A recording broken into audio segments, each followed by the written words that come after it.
செய்திகள் வாசிப்பது பிரியா. தூத்துக்குடி செல்வ விநாயகபுரம் பத்ரகாளி அம்மன் கோயில் கோடை விழாவை முன்னிட்டு மேயர் ஜெகன் பெரியசாமி அன்னதானத்தை தொடங்கி வைத்தார்.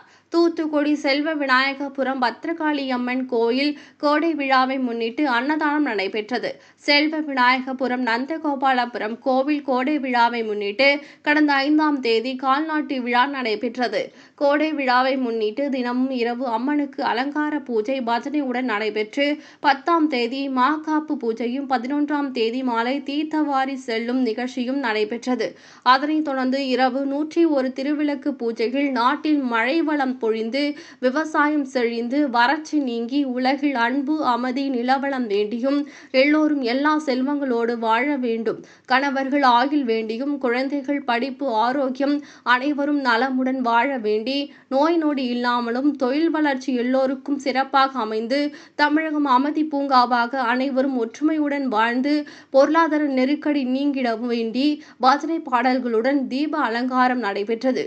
அதனைத் தொடர்ந்து 12ஆம் தேதி செவ்வாய்க்கிழமை காலை அபிஷேக பூஜை அலங்கார பூஜையுடன் மத்திய கோடைக்குள்ளில் நடைபெற்ற சமபந்தி அன்னதானத்தை மேயர் ஜெகன் பெரியசாமி தொடங்கி வைத்தார். முன்னதாக சாமி தரிசனம் செய்தார்.